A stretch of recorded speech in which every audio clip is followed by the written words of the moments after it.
ಕಡೆಗೂ ಕಣ್ತೆರೆದ ಕುಚ್ಚುಗತ್ ಮಾರಮ್ಮ ವಿಷ ಹಾಕಿದವರು ಪೊಲೀಸರ ವಶಕ್ಕೆ. ತಡರಾತ್ರಿ ವಶಕ್ಕೆ ಪಡೆದಂತಹ ಪೊಲೀಸರು ಇದೀಗ ವಿಚಾರಣೆಯನ್ನ ನಡೆಸ್ತಾ ಇದ್ದಾರೆ. ಫೈನಲಿ ಕಿಚ್ಚುಗತ್ ಮಾರಮ್ಮ ಸನ್ನಿಧಿಯಲ್ಲಿ ಏನೇನಾಗಿತ್ತು, ಅಲ್ಲಿ ಆಗಿರುವಂತಹ ಘಟನೆಗಳ ಹಿಂದೆ ಯಾರ್ಯಾರಿದ್ರು, ಇದೆಲ್ಲವೂ ಕೂಡ ಈಗ ಒಂದೊಂದೇ ರಿವೀಲ್ ಆಗ್ತಾ ಇದೆ.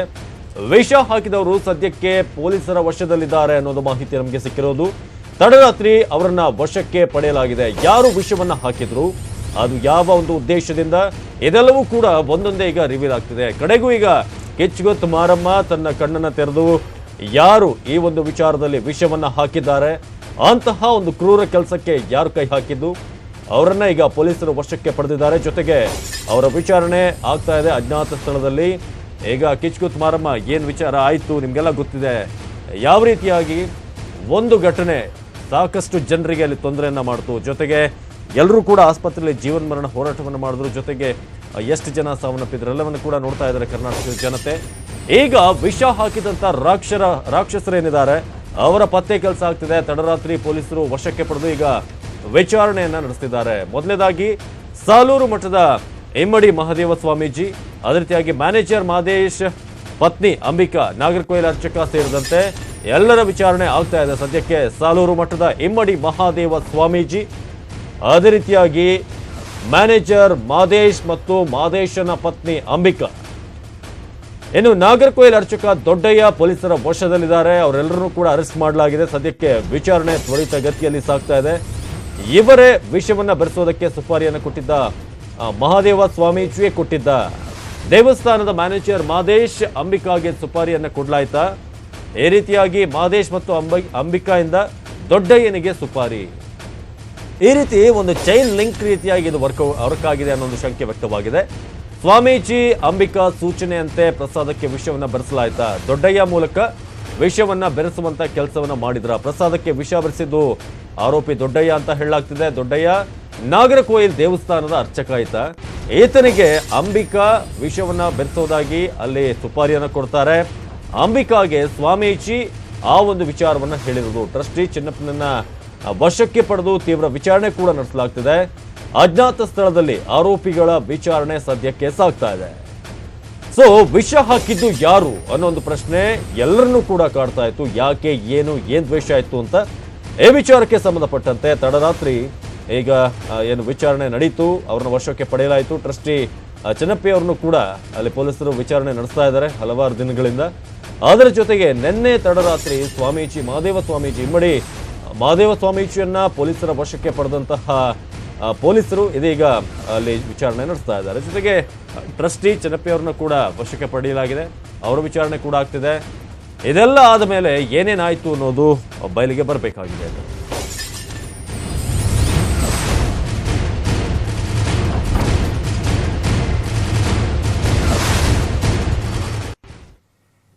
ಇನ್ನು ನಿರ್ಲಕ್ಷ್ಯದ ಆರೋಪದ ಮೇಲೆ ಟ್ರಸ್ಟಿ ಚಿನ್ನಪ್ಪಿ ಅವ್ರನ್ನ ವಶಕ್ಕೆ ಪಡೆಯಲಾಯಿತು. ಚಿನ್ನಪ್ಪ ವಶಕ್ಕೆ ಪಡೆದು ವಿಚಾರಣೆಯನ್ನ ನಡೆಸಿದ್ದಾರೆ ಪೊಲೀಸರು. ಗೋಪುರ ಶಂಕುಸ್ಥಾಪನೆ ನೇತೃತ್ವವನ್ನು ವಹಿಸಿದ್ದು ಚಿನ್ನಪ್ಪ. ಆ ಮೂಲಕ ಚಿನ್ನಪ್ಪ ಅವರ ಒಂದು ವಿಚಾರಣೆ ಸದ್ಯಕ್ಕೆ ಆಗ್ತಾ ಇದೆ. ಅವ್ರನ್ನ ವಶಕ್ಕೆ ಪಡೆದು ವಿಚಾರಣೆ ನಡೆಸಿದ್ದಾರೆ ಪೊಲೀಸರು. ನಿರ್ಲಕ್ಷ್ಯ ಆರೋಪದಡಿ ಟ್ರಸ್ಟಿ ಚಿನ್ನಪ್ಪ ಅವ್ರನ್ನ ಅಲ್ಲಿ ವಶಕ್ಕೆ ಪಡೆದಿರುವುದು. ಗೋಪುರದ ಒಂದು ಶಂಕುಸ್ಥಾಪನೆ ಏನಿದೆ ಅದರಲ್ಲಿ ನಿರ್ಲಕ್ಷ್ಯ ವಹಿಸಲಾಗಿದೆ ಅನ್ನೊಂದು ಆರೋಪ ಇವ್ರ ಮೇಲಿರೋದು.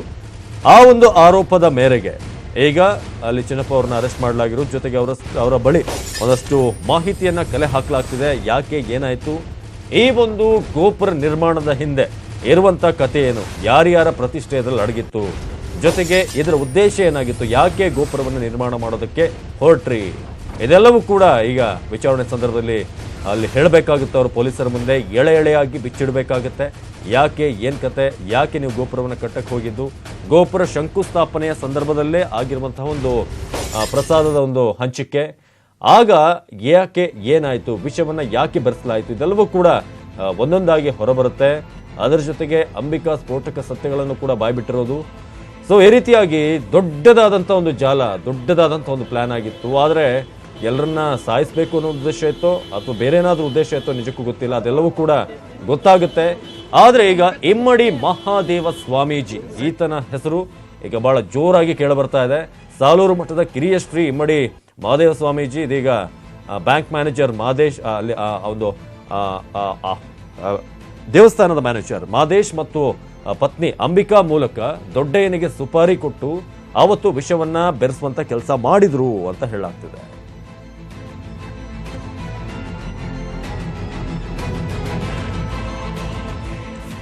ಈ ಬಗ್ಗೆ ಹೆಚ್ಚಿನ ಮಾಹಿತಿಯನ್ನು ನೀಡ್ತಾರೆ ನಮ್ಮ ಪ್ರತಿನಿಧಿ ನಂದೀಶ್ ನೇರ ಸಂಪರ್ಕದಲ್ಲಿ. ನಂದೀಶ್, ಇದೀಗ ಇದನ್ನ ಆರಂಭದಲ್ಲಿ ನೋಡ್ತಾ ಇದ್ರೆ ಏನೋ ಇಬ್ಬರ ದ್ವೇಷ ಇರ್ಬೋದೇನೋ ಅಂತೆಲ್ಲ ಅನ್ನಿಸ್ತಾ ಇತ್ತು, ಆದ್ರೆ ಇದ್ರ ಹಿಂದೆ ದೊಡ್ಡ ಒಂದು ಜಾಲನೇ ಇದೆ ಅಂತ ಹೇಳೋದು. ಸೊ ಏನೇನಾಗಿದೆ ಅಲ್ಲಿ, ಆಕ್ಚುಲಿ ಸದ್ಯಕ್ಕೆ ಯಾರ್ಯಾರ ಮೇಲೆಲ್ಲ ಶಂಕೆ ಇದೆ ಅಂತ?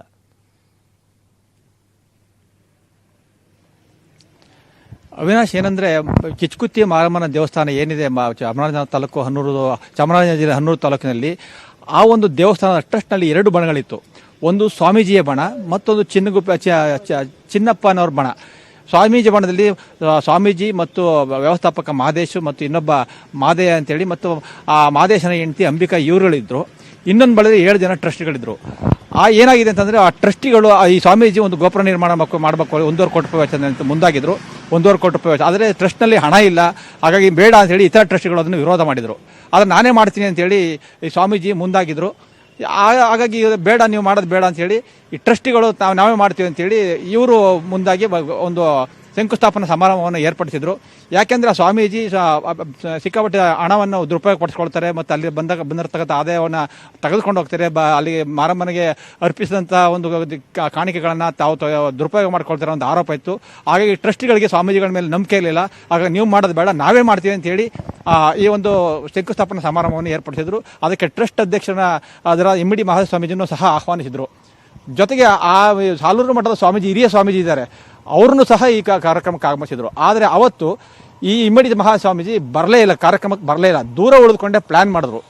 ಏನಂದರೆ ಈ ಒಂದು ಘಟನೆಯಲ್ಲಿ ಮತ್ತೊಂದು ಬಣಕ್ಕೆ ಏನು ಶಂಕುಸ್ಥಾಪನಾ ಸಮಾರಂಭ ಏರ್ಪಡಿಸಿತ್ತು ಅದಕ್ಕೆ ಕೆಟ್ಟ ಹೆಸರು ತರಬೇಕು, ಇದರಿಂದ ನಾನು ದೇವಸ್ಥಾನದ ಆಡಳಿತವನ್ನು ನಾನೇ ಸಂಪೂರ್ಣ ತೆಗೆದುಕೊಳ್ಬೋದು, ಜನರಿಗೆ ಏನಾದ್ರು ಮಾಡಿದ್ರೆ ಏನಾದ್ರು ತೊಂದರೆ ಆದರೆ ಮಾರಮ್ಮ ಮಾಡಿದ್ಲು, ಈ ಗೋಪುರ ಇಷ್ಟ ಇರಲಿಲ್ಲ ಹಂಗಾಗಿ ಮಾರಮ್ಮ ಮಾಡಿದ್ಲು ಅಂತೇಳಿ ಒಂದು ಇದನ್ನು ವದಂತಿ ಹಬ್ಬಿಸ್ಬೋದು, ಆಗ ಆಡಳಿತ ನನ್ನ ಸುಪರ್ದು ಬರ್ತೀವಿ ಅಂತೇಳಿ ಮಹಾದೇವ ಸ್ವಾಮೀಜಿ ಹುನ್ನಾರಾಗಿತ್ತು ಅನ್ನೋದು ಒಂದು ಪೊಲೀಸ್ ಮೂಲಗಳ ಒಂದು ಮಾಹಿತಿ. ಈ ಹಿನ್ನೆಲೆಯಲ್ಲಿ ಏನು ಮಾಡಿದ್ದಾರೆ ಮಹಾದೇವ ಸ್ವಾಮೀಜಿ, ಮಾದೇಶ ಮತ್ತು ಅಂಬಿಕಾ ಅವನ ಪತ್ನಿ ಅಂಬಿಕಾ ಯಾರು ಅಂದರೆ ಈ ಮಾದೇಶ ಈ ಸ್ವಾಮೀಜಿಯವರ ಅಕ್ಕನ ಮಗಳು ಮತ್ತು ಮಾದೇಶ ಇಬ್ಬರನ್ನು ಕೂಡಿಸಿ ಈ ಥರ ಪ್ಲ್ಯಾನ್ ಮಾಡೋಣ ಅಂತೇಳಿ ಒಟ್ಟಿಗೆಲ್ಲ ಸೇರಿ ಒಂದು ಪ್ಲ್ಯಾನ್ ಮಾಡಿದ್ದಾರೆ. ಅಲ್ಲೇ ಪಕ್ಕದಲ್ಲಿ ಒಂದು ನಾಗದೇವತೆ ಒಂದು ದೇವಸ್ಥಾನ ಇದೆ, ಅಲ್ಲಿ ದೊಡ್ಡ ಮಾದೇಯ ಅಂತೇಳಿ ಬರ್ಗೂನವರು ಪೂಜೆ ಮಾಡ್ತಾರೆ. ಅದನ್ನು ಈ ಸ್ವಾಮೀಜಿನೇ ಒಂದು ಇವ್ರ ಸುಪರ್ದಲ್ಲೇ ಇತ್ತು. ಹಾಗಾಗಿ ಆ ಅರ್ಚಕನನ್ನು ಬುಕ್ ಮಾಡಿದರೆ ನೀವು ಕ್ರಿಮಿನಾಶಕ ಬೆರೆಸು ಅಂತೇಳಿ ಆ ಕ್ರಿಮಿನಾಶಕವನ್ನು ಯಾರೋ ಶಾಗ್ಯದ ಒಬ್ಬ ಬಂಡಳಿ ಗ್ರಾಮದ ಒಬ್ಬ ಸಿದ್ದಪ್ಪ ಸ್ವಾಮಿ ಅನ್ನೋ ಒಬ್ಬ ಕೃಷಿ ಅಧಿಕಾರಿ ಕೊಟ್ಟಿದ್ದಾನೆ ಅಂತ ಒಂದು ಮಾಹಿತಿ, ಪ್ರಾಥಮಿಕ ಮಾಹಿತಿ ಇದೆ. ಅದನ್ನು ತೆಗೆದುಕೊಂಡು ಅಂಬಿಕಾ ದೊಡ್ಡಮಾದಯನ್ನು ಕೊಟ್ಟಿದ್ದಾಳೆ. ಆ ದೊಡ್ಡಮಾದಯ್ಯ ಯಾರಿಗೂ ಕಾಣದಂತೆ ಪ್ರಸಾದದಲ್ಲಿ ವಿಷ ಬೆರೆಸಿದ್ದಾನೆ. ಆದರೆ ಈ ಮಟ್ಟಕ್ಕೆ ಆಗುತ್ತೆ ಅಂತ ಗೊತ್ತಿಲ್ಲ, ಬರೀ ಕೇವಲ ವಾಂತಿ ಭೇದಿ ಆಗುತ್ತೆ. ಮಾರಮ್ಮ ಮುನ್ಸ್ಕೊಂಡಿದ್ದಾಳೆ, ವಾಂತಿ ಭೇದಿ ಆಗಿದ್ದಂಥ ಆ ಒಂದು ಇದನ್ನು ಸೃಷ್ಟಿಸೋಸ್ಕರ ಈ ಒಂದು ಇದನ್ನು ಮಾಡಿದ್ದಾರೆ. ಆದರೆ ಇಷ್ಟು ದೊಡ್ಡ ದುರಂತ ಆಗುತ್ತೆ ಅವರು ಊಹೆ ಮಾಡೋಕ್ಕೆ ಸಾಧ್ಯ ಇರಲಿಲ್ಲ ಅಂತ ಅನಿಸುತ್ತೆ. ಈಗ ಪೊಲೀಸರು ಇಮ್ಮಡಿ ಮಹಾದೇವ ಸ್ವಾಮೀಜಿಯವರು ಮತ್ತು ವ್ಯವಸ್ಥಾಪಕ ಮಾದೇಶು ಮತ್ತು ಏನು ಕಾರ್ಯಕ್ರಮ ಆಯೋಜಿಸಿದ್ರು ಚಿನ್ನಪ್ಪಿ ಅಂತೇಳಿ ಟ್ರಸ್ಟಿ ಪ್ರಮುಖವಾದ ಟ್ರಸ್ಟಿ ಅವರು ಈ ಒಂದು ಕಾರ್ಯಕ್ರಮವನ್ನು ಆಗೋಯಿಸಿ ಅವ್ರ ನಿರ್ಲಕ್ಷ್ಯ ಇದೆ ಅಂತ ಅವರು ಮತ್ತು ಏನು ದೊಡ್ಡ ಮಾದೇಯ ಮತ್ತು ಅಡಿಗೆ ಭಟ್ಟ ಪುಟ್ಟಸ್ವಾಮಿ ಇಷ್ಟರಿಂದಂತಹ ತೀವ್ರ ವಿಚಾರಣೆಗೆ ಒಳಪಡಿಸಿದ್ದಾರೆ. ನಿನ್ನೆ ವಶಕ್ಕೆ ತಗೊಂಡಿದ್ದಾರೆ ಸ್ವಾಮೀಜಿ ಅವ್ರನ್ನ ಮತ್ತು ಅಂಬಿಕನ್ನ ಮಾದೇಶ ಮತ್ತು ಅಂಬಿಕನ್ನ ಮೊನ್ನೆ ತಗೊಂಡಿದ್ರು. ನಿನ್ನೆ ರಾತ್ರಿ ಸ್ವಾಮೀಜಿಯವ್ರನ್ನ ತೆಗೆದುಕೊಂಡು ವಿಚಾರಣೆಗೆ ಗುರುಪಡಿಸಿದ್ದಾರೆ. ಮತ್ತು ಇವರು 4 ಜನನ ಅಜ್ಞಾತಕ್ಕೆ ಸ್ಥಳ ಕರ್ಕೊಂಡೋಗಿ ಒಂದು ವಿಚಾರಣೆ ಮಾಡ್ತಾರೆ. ಇವತ್ತು ಅವ್ರನ್ನ ಕೋರ್ಟಿಗೆ ಪ್ರೊಡ್ಯೂಸ್ ಮಾಡುವಂತಹ ಒಂದು ಎಲ್ಲ ಸಾಧ್ಯತೆಗಳು ಕಂಡು ಬರ್ತಾ ಇದೆ. ಅವಿನಾಶ್, ನಂದೀಶ್, ಈಗ ಇಮ್ಮಡಿ ಮಹಾದೇವ ಸ್ವಾಮೀಜಿ ಏನಿದ್ದಾರೆ ಅವರು ಕಿರಿಯ ಶ್ರೀಗಳು, ಆ ವ್ಯಕ್ತಿಯ ಒಂದು ಹಸ್ತಕ್ಷೇಪ ಇದೆ ಅನ್ನೋ ಒಂದು ವಿಚಾರ ಯಾವಾಗ ಹೊರಗೆ ಬೀಳುತ್ತೆ ಅಂತ, ಯಾರ ಬಾಯಿಂದ ಈ ಸತ್ಯ ಹೊರಗೆ ಬೀಳೋದು ಈ ರೀತಿಯಾಗಿ ಅವರ ಮೂಲಕ ಆಯ್ತು ಅಂತ ಅಂಬಿಕಾ ಅವ್ರು ತಿಳಿಸ್ತಾ ಇದು?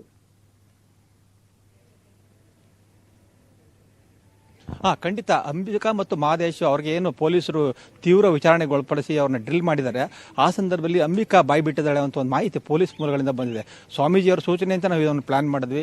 ಈ ಒಂದು ಕೆಟ್ಟ ಹೆಸರು ತರಬೇಕು, ಇನ್ನೊಂದು ಟ್ರಸ್ಟ್ ಇದೆ, ಆ ಗುಂಪಿಗೆ ಕೆಟ್ಟ ಹೆಸರು ತರಬೇಕು ಅಂತೇಳಿ ಈ ಒಂದು ಕೃತ್ಯವನ್ನು ಎಸಗಿದೀವಿ, ಮಾಡೋದಕ್ಕೆ ಒಂದು ಪ್ಲಾನ್ ಮಾಡಿದ್ವಿ ಅಂತ ಅಂಬಿಕಾ ಬಾಯಿ ಬಿಟ್ಟಿದ್ದಾಳೆ ಅಂತ ನಮಗೆ ಪೊಲೀಸ್ ಬಲ್ಲ ಮೂಲಗಳು ತಿಳಿಸಿವೆ. ಅವಿನಾಶ್, ನಂದೀಶ್, ಈಗ ಈ ಟ್ರಸ್ಟಿನ ವಿಚಾರದಲ್ಲಿ ಏನು ಸ್ವಾಮೀಜಿ ಏನಿದ್ದಾರೆ ಯಾವಾಗಿಂದ ಅವ್ರನ್ನ ಬಿಟ್ಕೊಂಡಿರೋದಂದ್ರೆ ಆ ಟ್ರಸ್ಟ್ನಲ್ಲಿ ಅವರು ಕೂಡ ಯಾವಾಗಿಂದ ಒಂದು ಪಾಲ್ಗೊಳ್ತಾ ಇದ್ರು ಅಂತ, ಅವರ ಪಾತ್ರ ಹೇಗಾಯ್ತು ಅದು ಸಾಲೂರು ಮಠಕ್ಕೂ ಮತ್ತು ಮಾರಮ್ಮ ದೇವಸ್ಥಾನಕ್ಕೂ ಯಾವ ರೀತಿಯಾಗಿ ಲಿಂಕ್ ಆಯ್ತು ಅಂತ? ಅದು ಅಲ್ಲಿ ಮಾರಮ್ಮ ದೇವಸ್ಥಾನ ಮತ್ತು ಬ್ರಹ್ಮೇಶ್ವರ ದೇವಸ್ಥಾನ ಅಂತ 2 ಅಲ್ಲಿ ದೇವಸ್ಥಾನಗಳಿವೆ. ಈ ಮಾರಮ್ಮ ದೇವಸ್ಥಾನವನ್ನು ಮಾದೇಶ್ವರ ತಮ್ಮಡಿಗಳು ನೋಡ್ಕೊಳ್ತಾ ಇದ್ರು. ಮತ್ತು ಬ್ರಹ್ಮೇಶ್ವರ ದೇವಾಲಯದ ವ್ಯವಸ್ಥೆಯನ್ನು ಬ್ರಹ್ಮೇಶ್ವರ ತಮ್ಮಡಿಗಳು ನೋಡ್ಕೊಳ್ತಾ ಇದ್ರು. ಇಬ್ಬರಿಗೂ ಆಗ ಬರಲ್ಲ, ಅಂದರೆ ಒಂದೇ ಬಣದವರಾದರೂ ಬೇರೆ ಬೇರೆ ಗುಂಪುಗಳಿವೆ. ಅಲ್ಲಿ ಬ್ರಹ್ಮೇಶ್ವರ ತಮ್ಮಡಿಗಳು ಮತ್ತು ಮಾದೇಶ್ವರ ತಮ್ಮಡಿಗಳು ಅಂತ ಎರಡು ಗುಂಪುಗಳಿವೆ. ಈ ಮಾದೇಶ್ವರ ತಮ್ಮಡಿಗಳ ಗುಂಪಿಗೆ ಸೇರಿದವರು ಈ ಸಾಲೂರು ಮಠದ ಸ್ವಾಮೀಜಿ. ಹಾಗಾಗಿ ಆ ಒಂದು ಇದನ್ನ ಇಟ್ಕೊಂಡು ಅಲ್ಲಿ ಒಂದು ಟ್ರಸ್ಟನ್ನು ಸ್ಥಾಪನೆ ಮಾಡ್ತಾರೆ. ಈಗ ಕಳೆದ 7-8 ವರ್ಷಗಳಿಂದ ಅದಕ್ಕೆ ಅವರೇ ಅಧ್ಯಕ್ಷರಾಗ್ತಾರೆ. ಮತ್ತು ಕೆಲವು ಟ್ರಸ್ಟ್ಗಳು ಬೇರೆ ಬೇರೆಯವರೆಲ್ಲ ಸೇರಿಸಿ ಆ ಒಂದು ಅಭಿವೃದ್ಧಿ ಮಾಡಬೇಕು ಅಂತೇಳಿ ಓಡ್ತಾರೆ. ಈ ಕಳೆದ 8-10 ವರ್ಷಗಳಿಂದ ಸ್ವಾಮೀಜಿ ಅದಕ್ಕೆ ಅಧ್ಯಕ್ಷರಾಗಿದ್ದರು. ಆದರೆ ಅಧ್ಯಕ್ಷರಾಗಿದ್ದರೂ ಸಹ ಅವರ ದುರ್ನಡತೆ ಮತ್ತು ಅಕ್ರಮ ಅವ್ಯವಹಾರಗಳು, ದುಡ್ಡನ್ನು ತೆಗೆದುಕೊಂಡು ಹೋಗೋದು, ದುರ್ಬಳಕೆ ಮಾಡ್ಕೊಳ್ಳೋದು, ಇದರೆಲ್ಲರಿಂದ ಉಳಿದ ಟ್ರಸ್ಟ್ಗಳಿಗೆ ನುಂಗ್ಲಾರ ತುತ್ತಾಗಿತ್ತು. ಸ್ವಾಮೀಜಿಯವರಿಂದ ನಮಗೆ ಕೆಟ್ಟ ಹೆಸರು ಬರುತ್ತೆ ಅಂತೇಳಿ ಅವರು ನುಂಗ್ಲಾರ ತುತ್ತಾಗಿತ್ತು. ಏನಾದರೂ ಮಾಡಿ ಸ್ವಾಮೀಜಿಯವ್ರನ್ನ ಕೆಳಗಿಳಿಸಬೇಕು ಅಂತ ಪ್ರಯತ್ನ ಮಾಡಿದರು. ಆದರೆ ಮೇಲ್ನೋಟಕ್ಕೆ ಇದು ಕೆಳಗಿಳಿಸಿ ಇನ್ನೇನೋ ಬೇರೆ ಸಂದೇಶ ಹೋಗುತ್ತೆ ಅನ್ನೋ ಕಾರಣಕ್ಕೆ ಅವ್ರನ್ನೇ ಮುಂದುವರ್ಸ್ಕೊಂಡು ಹೋಗ್ತಿದ್ರು. ಅವ್ರನ್ನೇ ಅಧ್ಯಕ್ಷರನ್ನು ತಗೊಂಡು ಸಭೆ ಸೇರ್ತಿದ್ರು. ಆದರೆ ಸ್ವಾಮೀಜಿಯ ನಡೆಗಳ ಬಗ್ಗೆ ಇನ್ನೊಂದು ಟ್ರಸ್ಟ್ಗೆ ಒಂದು ವಿರೋಧ ಇತ್ತು. ಯಾಕೆಂದರೆ ಸ್ವಾಮೀಜಿಗಳನ್ನ ಹೇಳ್ದಂಗೆ ಅಲ್ಲಿ ಹಣವನ್ನು ದುರುಪಯೋಗ ಪಡಿಸ್ಕೊಳ್ಳಿತ್ತು ಅಂತ ಆರೋಪ ಇದೆ. ಮತ್ತು ಅಧಿಕಾರವನ್ನು ದುರುಪಯೋಗ ಮಾಡ್ಕೋತಿದ್ರು. ತಮ್ಮ ಅಕ್ಕನ ಮಗಳು ಏನಿದ್ದಾಳೆ ಅಂಬಿಕಾ ಮತ್ತು ಅವ್ರ ಮಾದೇಶ್, ಅಕ್ಕನ ಮಗಳ ಗಂಡ, ಅವರಿಬ್ಬರನ್ನ ಅಲ್ಲಿ ಇಡೀ ದೇವಸ್ಥಾನ ಆಡಳಿತ ನೋಡ್ಕೊಳ್ಳೋದಕ್ಕೆ ಸ್ವಾಮೀಜಿ ಕೂರಿಸಿದ್ರು. ಇದು ಇನ್ನೂ ಟ್ರಸ್ಟಿಗಳಿಗೆ ನುಂಗ್ಲಾರ ತುತ್ತಾಗಿತ್ತು. ಸ್ವಾಮೀಜಿಗೆ ಹೇಗೆ ಹೇಳೋದು, ಇದೆಲ್ಲ ಸರಿ ಇಲ್ಲ ಅಂತೇಳಿ ಅಂತ ಯಾರೂ ಬಾಯ್ಬಿಟ್ಟು ಹೇಳಿರಲಿಲ್ಲ, ನುಂಗ್ಲಾರ ತುತ್ತಾಗಿತ್ತು. ಹೀಗೆ ಎರಡು ಬಣಗಳ ನಡುವೆ ಕಿತ್ತಾಡ ಮುಂದುವರ್ಕೊಂಡೇ ಬಂದಿತ್ತು. ಈ ಒಂದು ಮುಂದುವರೆದ ಭಾಗವಾಗಿ ಈ ಒಂದು ಪ್ರಕರಣ ನಡೆದಿದೆ ಅಂತ ಹೇಳ್ಬೋದು.